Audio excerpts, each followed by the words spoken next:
आज आमी viral YouTube केकेर सम्पूर्ण डेकोरेशन सह रेसिपिर भिडियो तोमादेर साथे शेयर करছি। আমার 1K সাবস্ক্রাইব পূরণ হওয়ার পরেই আমি এই কেকটা বানিয়েছিলাম। তোমরা কমিউনিটিতে আমি দিয়েছিলাম, অবশ্যই দেখেছো আশা করছি। সেটাই আমি কিভাবে বানিয়েছিলাম সেই ভিডিওই তোমাদের সাথে শেয়ার করছি।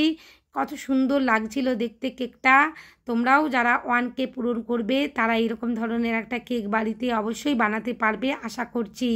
এটা আমি চকলেট কেকের উপর বানিয়েছিলাম। আমার ছেলে বলছিল মা চকলেট কেকের উপর বানাও, ওর পছন্দ চকলেট কেক। তো সেই অনুযায়ী আমি দেখো যেভাবে চকলেট কেকগুলো রেডি করি, প্রথমেই আমি এখানে দিয়ে দিলাম কোকো পাউডার। কোকো পাউডারটা ভালোভাবে মিশিয়ে নেব ময়দার সাথে। এক ধারে রেখে দিয়েছি আর রুম টেম্পারেচারে রাখা 3টে ডিম নিয়ে নেব। আমি এটা 1.5 পাউন্ডের একটা কেক বানাবো। খুব ভালোভাবে দেখো এখানে একটু 30 থেকে 40 সেকেন্ড বিট করার পর লবণটা দিয়ে দিয়েছি আর চিনিটা স্টেপ বাই স্টেপ দেব। কখনোই একসাথে সমস্ত চিনিটা দিয়ে দেব না, ধীরে ধীরে স্টেপ বাই স্টেপ 3 থেকে 4 ধাপে চিনিটা দেওয়ার পর চিনির সাথে ডিমটা খুব সুন্দর একটা মিশে যাবে আর ফোমি আকার হয়ে যাবে। এভাবেই আমাদেরকে 5 থেকে 6 মিনিট বিট করতে হবে আর ফোমটা রেডি করতে হবে। আবার ওভারবিট করে ফেলো না, ওভারবিট করলে কিন্তু কেকটা সফট হবে না। ধীরে ধীরে দেখো আমার ফোমটা রেডি হয়ে গেছে। এখানে আমি এটা একটা 1.5 পাউন্ডের চকলেট কেকের রেসিপি শেয়ার করছি তোমাদের সাথে। তোমরা যারা 1.5 পাউন্ডের চকলেট কেক কত মেজারমেন্ট নেব, কীভাবে ইনগ্রিডিয়েন্টসগুলো ভাগ করবো ভাবো, তো আমি ডেসক্রিপশান বক্সে সমস্ত কিছু লিখে দিয়েছি, তোমরা সেটা দেখে নিও। পারফেক্টভাবে একটা স্পঞ্জ রেডি করতে পারবে।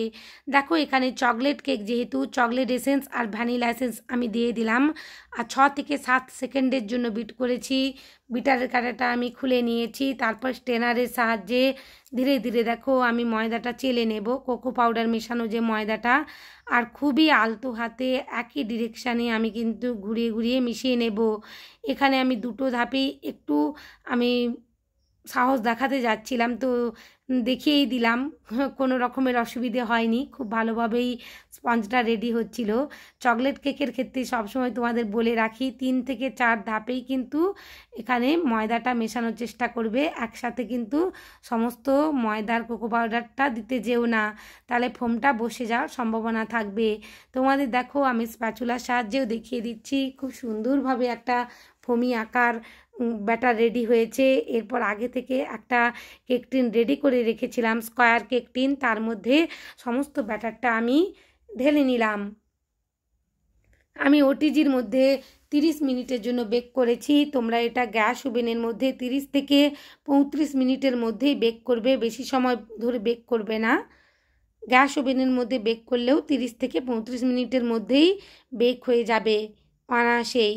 খুব সুন্দরভাবে দেখো চারদিক থেকে আমি মোল্ড আউট করে নিচ্ছি। একটা প্যালেন নাইফ দিয়ে আমি সাইডগুলো ছাড়িয়ে নিয়েছি।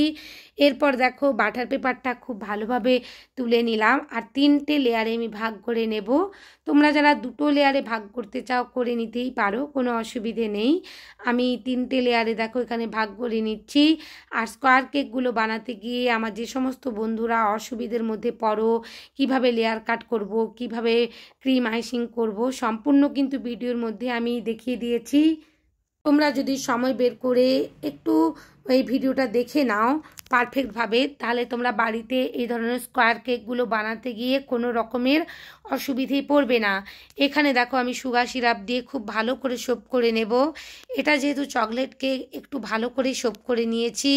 এরপর ক্রিম দিয়ে দিলাম, বেশি পরিমাণ ক্রিম দিচ্ছি না, অল্প করেই আমি ক্রিম দিয়েছি আর চারিদিকে প্যালেন নাইফ দিয়ে ভালোভাবে স্প্রেড করে নিচ্ছি। আমার অনেক দিনের ইচ্ছে ছিল এইরকম ধরনের একটা ইউটিউব কেক বানাবো, তো আমি বানিয়েই ফেললাম।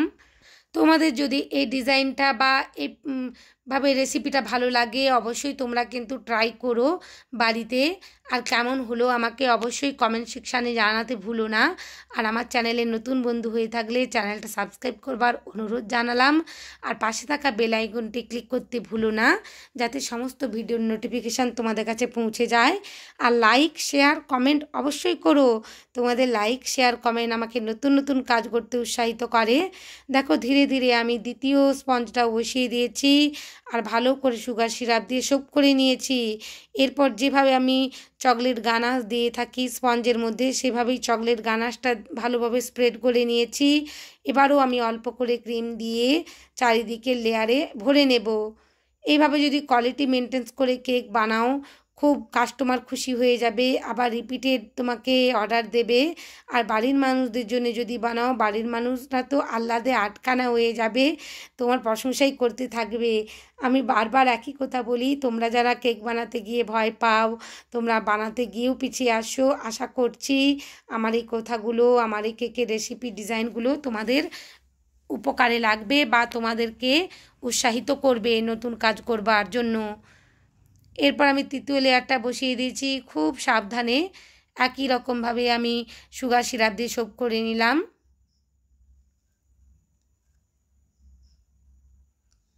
আর সব সময় লক্ষ্য রাখবে সুগার সিরাপগুলো যেন ঠান্ডাই হয়।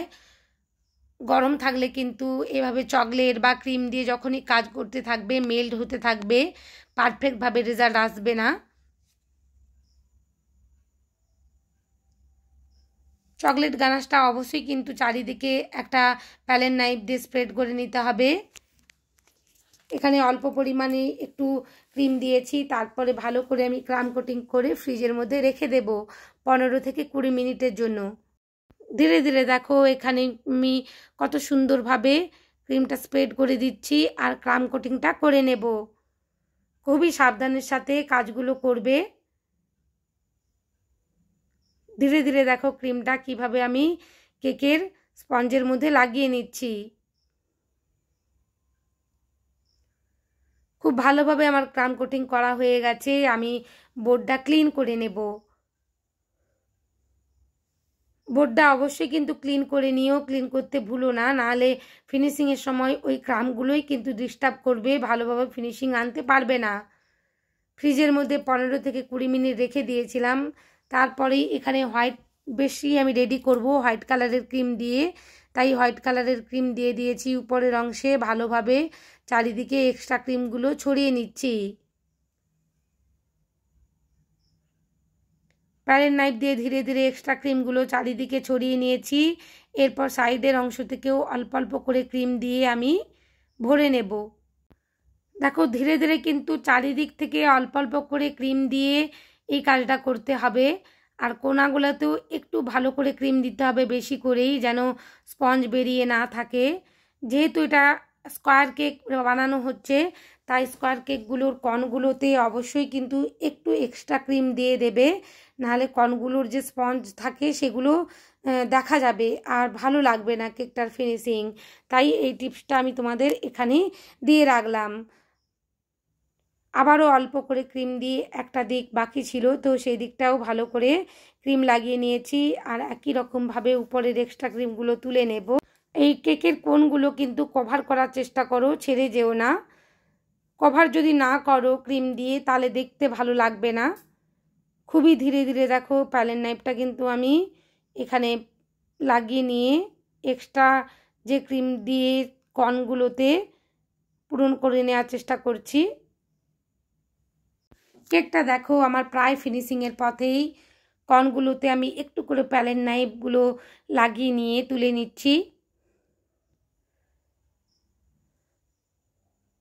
সবসময় লক্ষ্য রাখবে এই ধরনের স্কোয়ার কেকগুলো বানাতে গিয়ে কোনো রকমের উঁচু নিচু যেন না হয়। উপরের অংশটা বিশেষভাবে, উপরের অংশটা যতটা মসৃণ করবে, যতটা ফিনিশিং আনবে, কেকটা দেখতেও খুব সুন্দর লাগবে আর কেকের লুক একেবারে পরিবর্তন হয়ে যাবে। দেখো এখানে আমার ফিনিশিংটা হয়েই গেছে। আমি বোর্ডটা ক্লিন করে নিয়ে ফ্রিজের মধ্যে রেখে দেব। ফ্রিজের মধ্যে রেখে দিয়েছি। এরপর দেখো এখানে ফন্ডেন্টের কাজটা করে নিচ্ছি। রেড কালারের ফন্ডেন্ট আমি বেলে নিচ্ছি। এখানে কর্নফ্লাওয়ারটা অবশ্যই ডাস্ট করে নিতে হবে ভালোভাবে। দেখো এখানে আমি কেটে নিচ্ছি। ইউটিউবে যে লোগো থাকে সেটাই আমি করে নেওয়ার চেষ্টা করছি। এখানে কর্নগুলো যেভাবে গোল মতন থাকে সেটাই করে নিলাম। দেখো খুবই ধীরে ধীরে।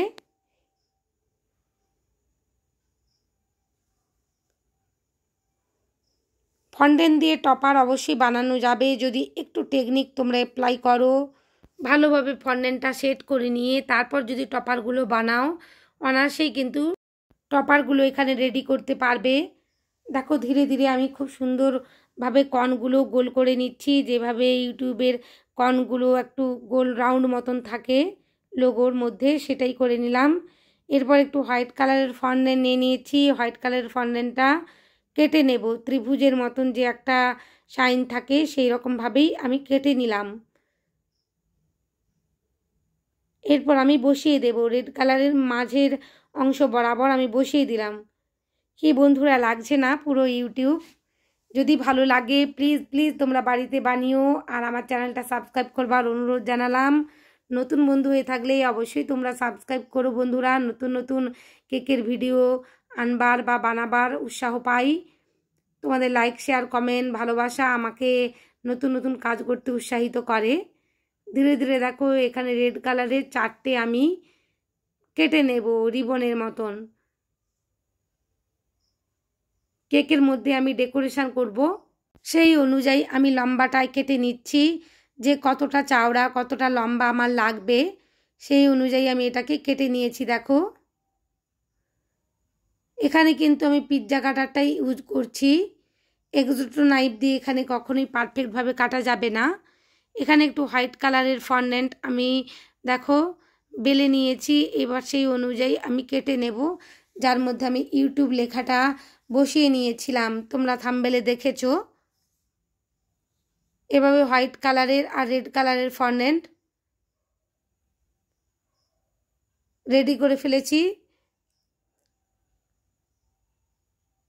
এখানে দেখো নাম লিখবার জন্য আমি যে মোল্ডগুলো ইউজ করি সেই মোল্ডটি নিয়ে এসেছি। এখানে আমি ইউটিউবটা লিখে নেব, অবশ্যই ফন্ডেন্ট দিয়ে লিখছি। দেখো এখানে ফন্ডেন্ট আমি পরিমাণ মতন লেটারগুলোর মধ্যে আটকে নিচ্ছি, তারপরেই একটা এখানে ফন্ডেন্টের টুল দিয়ে কেটে সরিয়ে নিচ্ছি এক্সট্রা যে ফন্ডেন্টগুলো আছে, আর কর্নফ্লাওয়ার একটু লাগিয়ে নিচ্ছি যাতে খুব সহজভাবেই আমরা তুলতে পারি।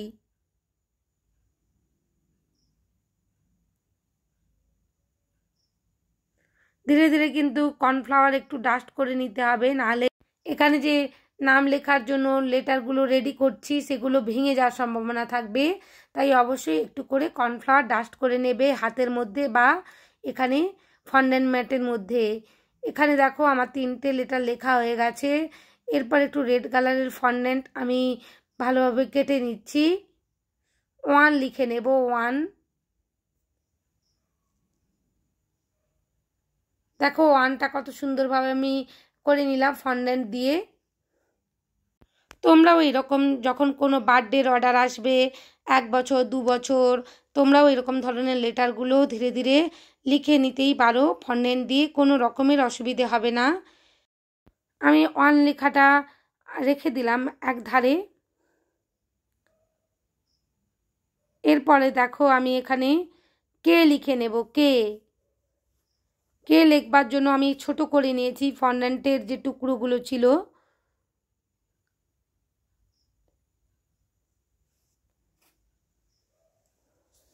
এগুলো একটু ধৈর্যের কাজ, একটু সময়ের কাজ। আমি কিভাবে বানাচ্ছি যদি একটু দেখে নাও সময় খরচ করে বা একটু ধৈর্য নিয়ে, তো তোমরা বাড়িতে পারফেক্টভাবে এই টপারগুলো বানাতে পারবে, আর এই পদ্ধতিগুলো ফলো করে একটা পারফেক্ট কেক বানাতে পারবে। দেখো কেটাও আমার লেখা হয়ে গেল, আমি এটা রেখে দেব।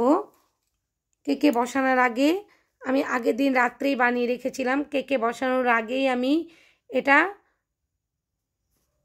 বসিয়ে নেব, আগে থেকে বসিয়ে রাখবো না। ফন্ডেন্টগুলো যত সেট হবে তত দেখতে ভালো লাগবে সমস্ত ডেকোরেশনটা। এরপর রিবনের মতন করে যে ফন্ডেন্টগুলো আমি রেডি করে রেখেছিলাম সেগুলোই এখানে দিয়ে দিচ্ছি। বোঝাই যাচ্ছে না যে এটা আমি ফন্ডেন্ট দিয়ে বানিয়েছি, মনে হচ্ছে রিবন কিনে এনেই এখানে সাজানো হচ্ছে। দোকানে যে রিবনগুলো পাওয়া যায় সেই রকমই লাগছে, একেবারে অরিজিনাল।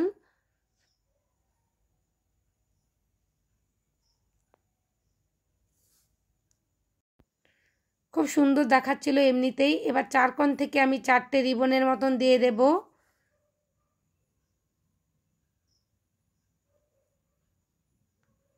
চার কোণ থেকেই আমি কভার করে নেব। এরপর আরেকটা বাকি আছে, সেটাও আমি দিয়ে দিলাম। একটু মাঝের অংশে বাকি আছে, সেখানেও আমি ফন্ডেন্ট একটু দিয়ে দেব কেটে নিয়ে। এমনিতেই কত সুন্দর দেখতে লাগছে দেখো বন্ধুরা। এরপর আমি চার কোণে 4টা ফ্লাওয়ার রেডি করে রেখেছিলাম রেড কালারের, সেটা দিয়ে ডেকোরেশনটা করে নিচ্ছি। এরপর আমি ইউটিউবের যে লোগোটা সেটা বসিয়ে নেব। খুব সুন্দরভাবে সেট হয়ে গেছে টপারগুলো।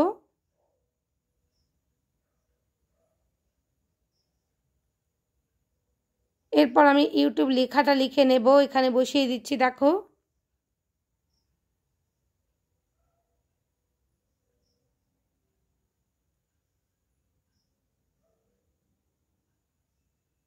দেখো লেখাটাও আমি খুব সুন্দরভাবে বসিয়ে দিয়েছি এখানে। এরপর 1Kটা আমি কোথায় লিখব বুঝতে পারছিলাম না, আমার ছেলে বলছিল মা কেকের সাইডের অংশে তুমি লেখাটা বসিয়ে দাও, সেইভাবেই আমি 1Kটা বসিয়ে দিয়েছি। এখানে আমার চ্যানেলের নাম ব্লেসিংস কেক, সেটাও আমি এখানে লিখে নিয়েছিলাম ফন্ডেন্টের মধ্যে, সেটাও আমি দেখো বসিয়ে দিলাম কেকের উপর। সবাই খুব ভালো থেকো, অনেক কেক বানিও। অনেক ধন্যবাদ ভিডিও দেখার জন্য।